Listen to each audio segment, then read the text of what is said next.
大家好，欢迎来到微小世界。这两天呢，有点生病了，很搞笑。上次视频里刚跟大家说的，天气冷下来要注意保暖，结果接下来的第二天我就感冒了。不过还好没有特别的严重，也就嗓子有点发哑，所以也没有怎么影响到工作和生活。那么过2天就是万圣节了。这个礼拜呢，包括上个礼拜，我孩子的学校举办了各种各样的万圣节活动，包括视频开头给大家看的那个 Helicopter Candy Drop。我是尽可能的参加了那些活动，包括周五的话，我可能还会穿上我的 costume， 应该是肯定会穿上我的 costume， 如果天气好的话，和我的孩子一起出去要糖吃，到时候再给大家录一段视频，看看我们的万圣节周末是怎么过的。那么今天呢，我就想借着这么一个万圣节的机会，想跟大家简单的聊一聊，说为什么我在创业这么忙碌的工作中，忙碌的节奏中，还得抽大量的时间来参加各种各样的孩子学校的活动，陪孩子出去玩，以及陪家人，甚至包括花挺多的时间在自己的个人娱乐上面，比如看书、玩游戏、钓鱼等等。因为对我个人而言呢，创业也好，工作也好，它只是我生命中的一部分，只是我生活中的一部分。与此同样重要的还有我自己的个人兴趣爱好，我还有一些别的想做的事情，还有我的家人、我的朋友，这些对我来说跟创业其实是一样的重要的。其实呢，在我刚刚开始创业的时候，我也是那种匆匆忙忙连滚带爬的节奏，就是巴不得所有的时间全部花在工作上面，总觉得自己做的不够快，总觉得如果慢那么个1-2秒，那么市场就有可能被别的竞争者抢占先机。但我慢慢的开始发现一个什么问题呢？就是我自己变得特别的烦躁，对孩子、对家人、对朋友的态度也开始变得不那么的友好，所以说对自己的情绪影响也很大。然后同时自己的内心也一直在纠结，说我到底该不该去继续走下去，就这种压力就不断的涌上来。其实它已经在某个时候开始间接的影响到我的工作，影响到我和我团队之间的关系。我曾经好几次都静下心来仔细的琢磨这个问题。如果我拼尽全力的创业，什么都不顾，那么不是可以更早的把产品推到市场，然后更早的赚到钱，然后更早的实现我自己想要的生活吗？可是呢，慢慢的我发现创业它是个持久战，你永远有做不完的事，你永远有竞争不完的竞争对手，永远改不完的 bug， 永远开发不完的新功能，用户永远不够，钱永远不够，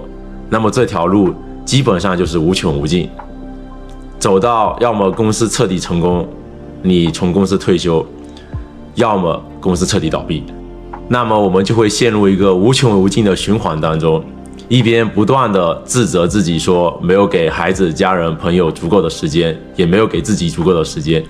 另一边呢又有个声音告诉你说你应该花更多的时间在工作事业上面。那么这将会成为一个永远的难题，就是一直得不到解决。所以在某一天的时候，我在后院坐了一会儿，重新的回归问题的本质，我为什么要创业？不就是为了让自己的家人过得更加的顺心如意，然后让自己的时间能够更加的用在自己想要做的事情上面。既然我把创业这件事情加入到了我的生命当中，我的生活当中，那么它就跟我的工作一样，它只是我生活中的一部分，并不是我生活的全部。我没必要说把我全部的精力、全部的时间都放在创业和工作上面，除非对我自己来说，我认为它是我生命中的全部，那么我可以这么做。可是潜意识里，我并不这么认为。我觉得家人、朋友还有我自己的时间，同样的重要。所以自从我想通了这件事情以后呢，我就开始放慢脚步，把自己真正在意的事情、想要做的事情全部列下来，然后给自己列了一个时刻表，每一天花多少时间做这个做那个，每周花多少时间陪孩子陪家人，每周花多少时间让自己玩游戏，让自己钓鱼，让自己的身心还有状态都能够得到一个很好的平衡。我也不知道我做的到底是对是错，我的团队可能会有不同的意见，他们可能会觉得郑伟你应该花更多的时间在工作上面。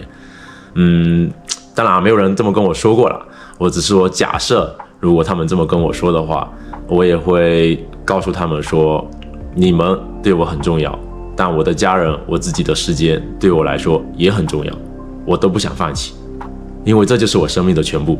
而且我发现呢，当你把创业当成生活或生命中的一部分的时候，你就能够更加的以平常心去对待它，你就发现它其实也只是你生命中的一个